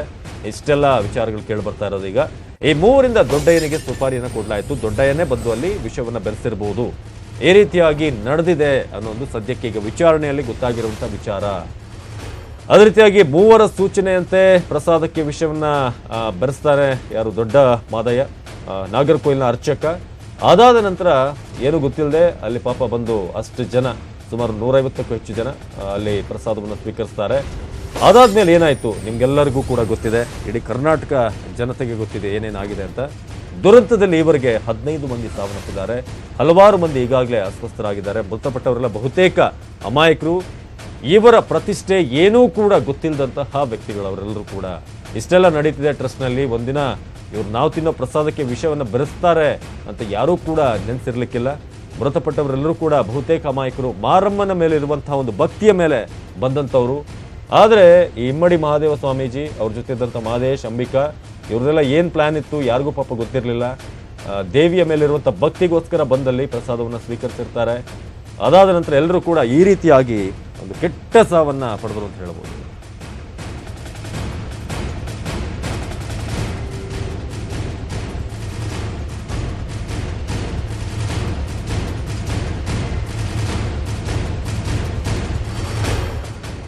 ಈ ಬಗ್ಗೆ ಹೆಚ್ಚಿನ ಮಾಹಿತಿಯನ್ನು ಕೊಡೋದಕ್ಕೆ ಈಗಾಗಲೇ ನನ್ನ ಜೊತೆ ನಂದೀಶ್ ಇದ್ರು, ಈಗ ಗಂಗಾಧರ್ ಜಾಯ್ನ್ ಆಗಿದ್ದಾರೆ. ಇಬ್ಬರು ಕೂಡ ನನ್ನ ಜೊತೆ ಸಂಪರ್ಕದಲ್ಲಿದ್ದಾರೆ. ಗಂಗಾಧರ್, ಈ ಒಂದು ಘಟನೆ ನೋಡ್ತಾ ಹೋದ್ರೆ ಆರಂಭದಲ್ಲಿ ಯಾರೋ ಇಬ್ಬರ ನಡುವೆ ಅಂತ ಒಂದಿತ್ತು, ಅದೇ ರೀತಿಯಾಗಿ ಅದಾದ ಮೇಲೆ ಇದು ನೋಡ್ತಾ ಇದ್ರೆ ಒಂದು ದೊಡ್ಡ ಚೈನ್ ಲಿಂಕೇ ಇದೆ. ಇದು ಕೊಲೆ ಮಾಡ್ಲಿಕ್ಕೆ ಅಂತಾನೆ ಹೊರಟಿದ್ರು ಅಥವಾ ಬೇರೆ ಉದ್ದೇಶ ಇತ್ತೋ, ಆರೋಗ್ಯ ಹದಗೆಡ್ಲಿ ಅಂತ ಇತ್ತೋ ಗೊತ್ತಿಲ್ಲ. ಬಟ್ ಫೈನಲಿ ದುರಂತ ಅಂತೂ ಆಗಿದೆ. ಏನಂತೀರಿ ಈ ಸಂದರ್ಭದಲ್ಲಿ ಅಂತ? ಎಸ್ ಅವಿನಾಶ್, ಈ ಒಂದು ಪ್ರಕರಣ ಈಗ ಅಂತಿಮ ಘಟ್ಟ ತಲುಪಿರುವಂತದ್ದು. ಅಂದ್ರೆ ಏನು ರಾಜ್ಯ ಸರ್ಕಾರ ಏನಿದೆ ಈ ಒಂದು ಪ್ರಕರಣ ಬಹಳ ಗಂಭೀರವಾಗಿ ಪರಿಗಣಿಸಿತ್ತು. ಅಂದ್ರೆ ಸುಮಾರು 15 ಜನ ಸಾವನ್ನಪ್ಪಿದ್ರು, ಸುಮಾರು 100 ಜನ ಅಸ್ವಸ್ಥರಾಗಿ ಆಸ್ಪತ್ರೆಯಲ್ಲಿ ಸಾವು ಅನುಭವಿಸಿದ್ರು. ಬಟ್ ಈ ಒಂದು ಪ್ರಕರಣ ಏನಿತ್ತು ಈ ಸರ್ಕಾರ ಬಹಳ ಗಂಭೀರವಾಗಿ ಪರಿಗಣಿಸಿತು. ಅಲ್ಲದೆ ಪೊಲೀಸ್ ಇಲಾಖೆಗೆ, ಅಂದ್ರೆ ಗೃಹ ಇಲಾಖೆಗೆ ಸ್ವತಃ ಮುಖ್ಯಮಂತ್ರಿಗಳೇ ಖುದ್ದು ಆ ಪೊಲೀಸ್ ಅಧಿಕಾರಿಗಳಿಗೆ ಒಂದು ಸೂಚನೆಯನ್ನ ಕೊಟ್ಟಿದ್ರು. ಶೀಘ್ರದಲ್ಲೇ ಆರೋಪಿಗಳನ್ನ ಪತ್ತೆ ಮಾಡಬೇಕು. ಈ ಪ್ರಕರಣ ಏನು, ಈ ಒಂದು ಯಾರು ಆ ಪ್ರಸಾದಕ್ಕೆ ವಿಷ ಹಾಕಿದ್ರು, ಈ ಪ್ರಕರಣದಲ್ಲಿ ಯಾರು ಆರೋಪಿಗಳ ಕೂಡಲೇ ಅವರನ್ನ ಪತ್ತೆ ಮಾಡಬೇಕು ಅನ್ನೋ ಒಂದು ಮಾತನ್ನ ಹೇಳಿದ್ರು. ಅದಲ್ಲದೆ ಇತ್ತೀಚೆಗೆ ಆ ಸ್ಥಳಕ್ಕೆ ಭೇಟಿ ಕೊಟ್ಟಿದ್ದಂತಹ ಮಾಜಿ ಸಿಎಂ ಸಿದ್ದರಾಮಯ್ಯನವರು ಸಹ ಒಂದು ಸರ್ಕಾರಕ್ಕೆ ಸೂಚನೆ ಕೊಟ್ಟಿದ್ರು. ಅಲ್ಲದೆ ಅವರು ಖುದ್ದಾಗಿ ಒಂದು ಮಾತನ್ನ ಹೇಳಿದ್ರು. ಅಂದ್ರೆ ಸೂಕ್ತ, ಅಂದ್ರೆ ಆರೋಪಿಗಳೇನಿದ್ದಾರೆ ಅವ್ರನ್ನ ಪತ್ತೆ ಮಾಡಿ ಅವರಿಗೆ ಶಿಸ್ತು ಕ್ರಮ, ಅಂದ್ರೆ ಕಾನೂನು ಕ್ರಮ ಕೈಗೊಳ್ಳಬೇಕು ಅನ್ನೋದ್ರ ಬಗ್ಗೆ ಹೇಳಿದ್ರು. ಹೀಗಾಗಿ ಈ ಒಂದು ಐಜಿಪಿ ಶರತ್ ಚಂದ್ರ ನೇತೃತ್ವದಲ್ಲಿ 20 ಅಂದ್ರೆ ಡಿವೈಎಸ್ಪಿ ನೇತೃತ್ವ ಸೇರಿದಂತೆ 20 ಜನ ಅಧಿಕಾರಿಗಳನ್ನ ಈ ಒಂದು ಪ್ರಕರಣವನ್ನ ಬೇಸೋಕೋಸ್ಕರ ನೇಮಿಸಿದ್ರು. ಅದಲ್ಲದೆ ಈ ತನಿಖಾ 3-4 ತನಿಖಾ ಒಂದು ಆಯಾಮಗಳನ್ನ ಇಟ್ಟುಕೊಂಡು ಪೊಲೀಸರು ಒಂದು ಪ್ರಕರಣ ಅವತ್ತು ಘಟನೆ ಏನಾಯ್ತು, ಮತ್ತೆ ಈ ಒಂದು ಗೋಪುರ ಉದ್ಘಾಟನೆ ಏನಿದೆ, ದೇವಸ್ಥಾನದ ಆಡಳಿತ ಮಂಡಳಿ ಇದೆ, ಇಲ್ಲಿ ಏನಾದ್ರೂ ಅವರ ನಡುವೆ ಏನಾದ್ರೂ ವೈಮನಸ್ಸುಗಳಿದೆ, ಈ ಒಂದು ಆಂಗಲ್ ನಲ್ಲಿ ಪೊಲೀಸರು ಒಂದು ಇನ್ವೆಸ್ಟಿಗೇಷನ್ ಮಾಡ್ಕೊಂಡು ಹೋಗ್ತಾರೆ. ನಂತರ ಈ ಒಂದು ಪ್ರಕರಣದಲ್ಲಿ 2 ಬಾರಿ ಅಂದ್ರೆ ಅಧ್ಯಕ್ಷ ಕಿರಿಯ ಸ್ವಾಮೀಜಿ ಏನಿದ್ದಾರೆ 2 ಬಾರಿ ಅವರನ್ನ ಎಂಕ್ವೈರಿ ಮಾಡಿ ಸುಮ್ಮನೆ ಅವರನ್ನ ಕೈ ಬಿಡ್ತಾರೆ. ನಂತರ ಟ್ರಸ್ಟಿ ಏನಿದ್ದಾರೆ ಮತ್ತೆ ಅಲ್ಲಿನ ಆಡಳಿತ ಮಂಡಳಿ ಎಲ್ಲ ಆ ವರ್ಗದವರನ್ನ ಎಲ್ಲ ಕೂಡ ಪೊಲೀಸ್ ಅಧಿಕಾರಿಗಳು 1 ಬಾರಿ 2 ಬಾರಿ ಒಂದು ವಿಚಾರಣೆ ಮಾಡಿ ಸುಮ್ಮನೆ ಆಗ್ತಾರೆ. ನಂತರ ಅವ್ರನ್ನ ಇಂಡಿವಿಜುವಲ್ ಆಗಿ ಅವ್ರನ್ನ ಎಂಕ್ವೈರಿ ಮಾಡ್ತಾ ಸಂದರ್ಭದಲ್ಲಿ ಅಲ್ಲಿ ಏನು ಇಲ್ಲಿ ಟ್ರಸ್ಟ್ ನ ಒಂದು ಮಾದೇಶನ್ ಇದ್ದಾನೆ, ಮಾದೇಶನ ಹೆಂಡತಿ ಅಂಬಿಕಾ ಅಂತ ಏನ್ ಹೇಳಿದ ಆಕೆ ಇದ್ದಾಳೆ, ಆಕೆಯೇ ಒಂದು ಪೊಲೀಸರ ಬಳಿ ಮಾಹಿತಿಯನ್ನ, ಅಂದ್ರೆ ಈ ಒಂದು ಪ್ರಕರಣದಲ್ಲಿ ತಾವೇ ವಿಷಯಕ್ಕಿದಾಗಿ ಬಾಯ್ಬಿಟ್ಟಿದ್ದಾಳೆ ಅಂತ ಹೇಳಲಾಗ್ತಾ ಇರುವಂತದ್ದು. ಅಂದ್ರೆ ಈ ಒಂದು ಪ್ರಕರಣ ಒಂದು ಆ ಗೋಪುರ ನಿರ್ಮಾಣ ಮತ್ತು ದೇವಸ್ಥಾನಕ್ಕೆ ಬರ್ತಿದ್ದಂತಹ ಆದಾಯ ಇವೆರಡೇ ಈ ಒಂದು ಘಟನೆಗೆ ಕಾರಣವಾಗಿರುವಂತದ್ದು. ಅಂದ್ರೆ ಈ ಒಂದು ದೇವಸ್ಥಾನ ತಮ್ಮ ಸುಪರ್ದಿಗೆ ತೆಗೆದುಕೊಳ್ಬೇಕು ಅನ್ನೋ ಕಾರಣಕ್ಕೋಸ್ಕರ ಈ ಒಂದು ಅಂದ್ರೆ ಸುಪಾರಿಯನ್ನ ಕೊಟ್ಟು ಅಲ್ಲಿ 3ನೇ ವ್ಯಕ್ತಿ ಇನ್ವಾಲ್ವ್ ಆಗಿ ಆ ಒಂದು 3ನೇ ವ್ಯಕ್ತಿ ಕಡೆಯಿಂದ ವಿಷವನ್ನ ಆ ಪ್ರಸಾದದಲ್ಲಿ ಹಾಕಿಸಿದ್ದಾರೆ ಅನ್ನೋದು ಈಗ ಪ್ರಾಥಮಿಕ ಮಾಹಿತಿ ಮೂಲಕ ತಿಳಿದು ಬರ್ತಾ ಇರುವಂತದ್ದು. ಆ ಒಂದು ಗೋಪುರ ನಿರ್ಮಾಣ ಸ್ವತಃ ಅಧ್ಯಕ್ಷ ಆ ದೇವಸ್ಥಾನದ ಅಧ್ಯಕ್ಷನಾಗಿ ಕಿರಿಯ ಸ್ವಾಮೀಜಿ ಇರ್ತಾರೆ. ಆದ್ರೆ ಅಲ್ಲಿ ಇಬ್ಬರ ಅಂದ್ರೆ ಒಂದು ಟ್ರಸ್ಟಿ ಮತ್ತೆ ಅಧ್ಯಕ್ಷ ಈ 3 ಅಂದ್ರೆ ಏನು ಕಿರಿಯ ಸ್ವಾಮೀಜಿ ಮತ್ತೆ ಮಾದೇಶ ಮತ್ತೆ ಆಕೆಯ ಹೆಂಡತಿ ಇವರು ಒಂದು ಬಣ ಆಗಿರ್ತಾರೆ. ಮತ್ತೆ ಟ್ರಸ್ಟಿ ಚಿನ್ನಪ್ಪಿ ಏನೆಂದರೆ ಈ ತರ ಒಂದು ಮಾಡ್ತಾರೆ. ಅಂದ್ರೆ ಅಲ್ಲಿ ಬರ್ತಾ ಇದ್ದ ಆದಾಯವನ್ನ ತಪ್ಪಿಸೋಕ್ಕೋಸ್ಕರ ಚಿನ್ನಪ್ಪಿ ಆ ಗೋಪುರ ನಿರ್ಮಾಣವನ್ನ ಅವರಿಗೆ ಒಪ್ಪಿಸದೆ ತಾವೇ ಆ ಗೋಪುರ ನಿರ್ಮಾಣಕ್ಕೆ ಕೈ ಹಾಕಿರ್ತಾರೆ. ಆದ್ರೆ ಸ್ವತಃ ಅಧ್ಯಕ್ಷನಾಗಿದ್ರು ಸಹ ಕಿರಿಯ ಸ್ವಾಮೀಜಿ ಅಂದ್ರೆ ಹಿರಿಯ ಸ್ವಾಮೀಜಿಗಳು ಆ ಕಾರ್ಯಕ್ರಮಕ್ಕೆ ಬಂದಿರ್ತಾರೆ, ಗೋಪುರ ನಿರ್ಮಾಣ ಶಂಕುಸ್ಥಾಪನೆಗೆ ಬಂದಿರ್ತಾರೆ. ಆದ್ರೆ ಕಿರಿಯ ಸ್ವಾಮೀಜಿ ಬಂದಿರಲ್ಲ, ಅವರು ತಮಗೆ ಏನು ಸಂಬಂಧವಿಲ್ಲದಂತೆ ನಡ್ಕೊಳ್ತಾರೆ. ಆದ್ರೆ ದೇವಸ್ಥಾನ ತಮ್ಮ ಸುಪರ್ದಿಗೆ ತೆಗೆದುಕೊಂಡ್ರೆ ಆದಾಯವನ್ನು ಹೆಚ್ಚಿಸ್ಕೊಳ್ಬಹುದು, ನಾವು ಚೆನ್ನಾಗಿರ್ಬೋದು ಅನ್ನೋ ಕಾರಣಕ್ಕೋಸ್ಕರ ಇವರು ಆ ಪ್ಲಾನ್ ಅನ್ನ ಮಾಡಿ, ಸ್ವಾಮೀಜಿ ಪ್ಲಾನ್ ಅನ್ನ ಮಾಡಿ ಮಾದೇಶ ಮತ್ತು ಮಾದೇಶನ ಹೆಂಡತಿ ಅಂಬಿಕಾ ಇವರಿದ್ದಾರೆ, ಅವರು ಒಂದು ಸುಪಾರಿಯನ್ನ ಕೊಟ್ಟಿರ್ತಾರೆ ಅಂತ ಹೇಳಲಾಗ್ತಾ ಇರುವಂತದ್ದು. ಇವರು ಆ ಮೂರನೇ ವ್ಯಕ್ತಿ ಆಗಿರುವಂತಹ ದೊಡ್ಡಯ್ಯ ಏನಿದ್ದಾನೆ ಆತನಿಗೆ ಪ್ರಸಾದದಲ್ಲಿ ವಿಷ ಹಾಕೋಕೆ ಸೂಚನೆ ಕೊಟ್ಟಿದ್ದಾರೆ ಅಂತ ಹೇಳಲಾಗ್ತಾ ಇರುವಂತದ್ದು. ಅವತ್ತು ಏನೋ ಘಟನೆ, ಅವತ್ತು ಒಂದು ನೀರಿನ ಅಂಶದಲ್ಲಿ ಅಂದ್ರೆ ಕ್ರಿಮಿನಾಶಕ ಏನು ಒಂದು ಪಾಯ್ಸನ್ ಇದೆ, ಆ ವಿಷವನ್ನ ನೀರಿನ ಒಂದು ಬಾಟಲ್ ನಲ್ಲಿ ಹಾಕಿಕೊಂಡು ಯಾರಿಗೂ ರೀತಿಯ ಅನುಮಾನ ಬರದಂತೆ ಹೋಗಿ ಆ ಪ್ರಸಾದದಲ್ಲಿ ಒಂದು ವಿಷ ಪ್ರಾಶನ ಮಾಡಿದ್ದಾರೆ ಅಂತ ಹೇಳಲಾಗ್ತಾ ಇರುವಂತದ್ದು. ಯಾರಿಗೂ ಅನುಮಾನ ಬರದಂತೆ ವರ್ತನೆ ಮಾಡಿರ್ತಾರೆ. ಆದ್ರೆ ಈ ಒಂದು ವಿಚಾರಣೆ ವೇಳೆ ಈ ಕಿರಿಯ ಸ್ವಾಮೀಜಿ ಈ ಪ್ರಕರಣಕ್ಕೂ ತಮಗೂ ಯಾವುದೇ ರೀತಿಯ ಸಂಬಂಧವಿಲ್ಲ ಅನ್ನೋದ್ರ ಬಗ್ಗೆ ಅವರು ಏನು ವಿಚಾರಣೆ ವೇಳೆ ಬಿಟ್ಟಿದ್ರು. ಆದ್ರೆ ವಿಚಾರಣೆಯ ಹಂತವಾಗಿ ಬಂದಂತ ಸಂದರ್ಭದಲ್ಲಿ ಈಕೆ ಅಂದ್ರೆ ಅಂಬಿಕಾನೇ ತಮಗೆ ಪೊಲೀಸರ ಮುಂದೆ ಬಾಯಿ ಬಿಟ್ಟಿದ್ದಾಳೆ ಅಂತ ಹೇಳಲಾಗ್ತಾ ಇರುವಂತದ್ದು. ಒಂದ್ ಕಡೆ ಇದು ದೊಡ್ಡಯ್ಯ ಏನಿದ್ದಾನೆ ಆತ ವಿಷವನ್ನ ಪಾಯ್ಸನ್ ಅನ್ನ ಆ ಒಂದು ವಿಷಪ್ರಾಶನವನ್ನ ಮಾಡಿ ತಾನು ಸಹ ಏನು ಅಲ್ಲಿ ಎಲ್ಲರೂ ಕೂಡ ಅಸ್ವಸ್ಥರಾಗ್ತಾರೆ, ಎಲ್ಲರೂ ಸಹ ಎಲ್ಲರೂ ಸಹ ಆಸ್ಪತ್ರೆ ದಾಖಲೆ ಸಂದರ್ಭದಲ್ಲಿ ತಾವು ನಾಟಕವನ್ನ ಮಾಡ್ತಾನೆ, ಅಂದ್ರೆ ಈತನೇ ನಾಟಕವಾಡಿ ಆಸ್ಪತ್ರೆ ಕೂಡ ದಾಖಲಾಗ್ತಾನೆ ಅನ್ನೋ ಬಗ್ಗೆ ಮಾಹಿತಿ ಇರುವಂತದ್ದು. ಅಂದ್ರೆ ಇಲ್ಲಿ ಏನು ಅಂಬಿಕಾ ಮತ್ತು ಮಾದೇಶ ಅವರು ಏನೇ ಮಾಡ್ತಾರೆ, ಯಾರನ್ನ ಅಲ್ಲಿ ಬರ್ತಂತಹ ಭಕ್ತಾದಿಗಳನ್ನ ಯಾವುದೇ ರೀತಿ ಸಾಯಿಸಬೇಕು ಅನ್ನೋ ಒಂದು ಆಲೋಚನೆ ಅವರ ಕಡೆ ಇರೋದಿಲ್ಲ. ಅಂದ್ರೆ ಅವರು ಏನು ಈ ಒಂದು ಏನು ಈಗ ಈ ಘಟನೆಗಳೀಗ ಏನೇನಾಗಿದೆ ಹೆಸರುಗಳೆಲ್ಲ ಕೂಡ ಹೊರಗೆ ಬಂದಿದೆ. ಪೊಲೀಸರಿಂದ ಅಧಿಕೃತವಾಗಿ ನಮ್ಗೆ ಒಂದು ಮಾಹಿತಿ ಬರೋ ತನಕ ಇನ್ನೂ ಕೂಡ ಗೊತ್ತಿಲ್ಲ ಅವರು ಈಗ ಮಾಡಿದಾರೋ ಏನ್ ಕತೆ. ಈಗ ಬಂದಿರೋದಷ್ಟೇ ಆರೋಪ. ಆದ್ರೆ ಒಂದು ವೇಳೆ ಆರೋಪ ಮಾಡಿರೋದು ಸಾಬೀತಾದ್ರೆ ಯಾವ ರೀತಿಯಾದಂಥ ಶಿಕ್ಷೆ ಆಗುತ್ತೆ ಅಂತ, ಯಾಕಂದ್ರೆ ಜನ ಬಹಳಷ್ಟು ಕೇಳಿದ್ರಿ ನೀವು, ಅಂಥವ್ರನ್ನ ಗಲ್ಲಿಗೇರಿಸಬೇಕು ಈ ರೀತಿಯಾಗೆಲ್ಲ ಮಾಡೋರ್ನ ಅಂತೆಲ್ಲ ಹೇಳ್ತಾ ಇದ್ರು. ಸೊ ಶಿಕ್ಷೆ ಯಾವ ರೀತಿಯಾಗಿರುತ್ತೆ ಒಂದು ವೇಳೆ ಪ್ರೂವ್ ಆದ್ರೆ?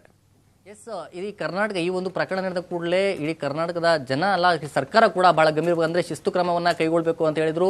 ಸದ್ಯ ಈಗ ಅವರ ಅಜ್ಞಾತ ಸ್ಥಳದಲ್ಲಿ ಈಗ ಆರೋಪಿಗಳಂತ ಏನು ಹೇಳಿಸ್ಕೊಂಡಿದ್ದಾರೆ ಎಲ್ಲರನ್ನೂ ಸಹ ಅಜ್ಞಾತ ಸ್ಥಳದಲ್ಲಿ ಇರಿಸಿ ಅವರನ್ನ ಒಂದು ವಿಚಾರಣೆ ಮಾಡ್ತಾ ಇರುವಂತದ್ದು. ಮತ್ತೆ ಜನ ಹೇಳ್ತಾ ಇದ್ದಾರೆ ಗಲ್ಲಿಗೇರಿಸಬೇಕು ಮತ್ತೆ ಶಿಕ್ಷೆ ಆಗಬೇಕು ಅಂತ. ಬಟ್ ಈ ಒಂದು ಪ್ರಕರಣದಲ್ಲಿ ಅವರಿಗೆ ಯಾವ ರೀತಿ ಡಿಸಿಷನ್ ತಗೊಳ್ತಾರೆ ಅಂದ್ರೆ ಇವ್ರ ಮೇಲೆ ಏನು ಪೊಲೀಸ್ ಅಧಿಕಾರಿಗಳು ಇನ್ನೂ ಸಹ ಅಂದ್ರೆ ಹಳೆ ಒಂದು ಪ್ರಕರಣ ಏನಿತ್ತು ಈ ಘಟನೆ ನಡೆದ ಸಂದರ್ಭದಲ್ಲಿ ದಾಖಲಾಗಿದ್ದ FIR ಅದನ್ನ ಅಡಿಷನಲ್ ಆಗಿ ಈಗ FIR ಅನ್ನ ದಾಖಲು ಮಾಡಬೇಕಾಗುತ್ತೆ. ಆರೋಪಿಗಳು ಯಾರು A1 ಯಾರಿದ್ದಾರೆ, A2 ಯಾರಿದ್ದಾರೆ, A3 ಯಾರಿದ್ದಾರೆ ಅನ್ನೋ ಆರೋಪಿಗಳು ಯಾರಿದ್ದಾರೆ ಅವರು ಇನ್ನು ಅಡಿಷನಲ್ FIR ಅನ್ನ ಇನ್ನೂ ದಾಖಲು ಮಾಡ್ಕೊಂಡಿಲ್ಲ. ಇನ್ನೂ ಸಹ ಅವರನ್ನ ಎಂಕ್ವೈರಿ ಮಾಡ್ತಾ ಇರೋದು. ತನಿಖೆಯ ಸಂಪೂರ್ಣ ಬಳಿಕವಷ್ಟೇ ಅದನ್ನ ಪೊಲೀಸರು ಅದನ್ನ ಬಂದಟ್ ಮಾಡ್ಕೊಂಡು ನಂತರ ಅವ್ರ ಮೇಲೆ ಒಂದು FIR ಅನ್ನ ದಾಖಲು ಮಾಡ್ಕೊಳ್ತಾರೆ. FIR ಅನ್ನ ದಾಖಲು ಮಾಡ್ಕೊಳ್ಳೋಕೆ ಯಾವ ರೀತಿ ಆಕ್ಷನ್ ತೆಗೆದುಕೊಳ್ಬೇಕು ಅನ್ನೋದು ನೆಕ್ಸ್ಟ್ ಅವರ ಪ್ರೊಸೀಜರ್ಗಳಿಗೆ ಪೊಲೀಸ್ ಅಧಿಕಾರಿಗಳಿಗೆ ಬಿಡುತ್ತೆ. ಮತ್ತೆ ಸದ್ಯ ಈ ಒಂದು ಮಾಹಿತಿಯನ್ನ ಈಗಾಗಲೇ ಗೃಹ ಇಲಾಖೆ ಮತ್ತು ಗೃಹ ಸಚಿವರಾಗಿರುವಂತಹ ಪರಮೇಶ್ವರ್ ಅವರಿಗೆ ಈಗಾಗಲೇ ಮಾಹಿತಿಯನ್ನ ಕೊಟ್ಟಿದ್ದಾರೆ. ನಂತರ ಈಗ ವಿಚಾರಣೆ ಮಾಡ್ತಾ ಇದ್ದಾರೆ ಯಾರು ಆ ಸುಪಾರಿ ಕೊಟ್ಟಿದ್ದಾರೆ. ಮತ್ತೆ ಈಗ ಆರೋಪಗಳು ಒಂದೇ ಕೇಳಿ ಬರ್ತಾ ಇರುವಂತದ್ದು ಅಂದ್ರೆ ಸ್ವಾಮೀಜಿ ಹೇಳಿದ್ರು ಮತ್ತೆ ಇವರಿಬ್ಬರು ಇನ್ವಾಲ್ವ್ ಅಂದ್ರೆ ಮಾದೇಶ ಮತ್ತು ಅಂಬಿಕಾ ಸಹ ಇನ್ವಾಲ್ವ್ ಆಗಿದ್ರು. ನಂತರ ದೊಡ್ಡಯ್ಯ ಅಲ್ಲಿ ವಿಷಪ್ರಾಶನ ಮಾಡಿದ ಅನ್ನೋ ಒಂದು ಆರೋಪ ಈಗ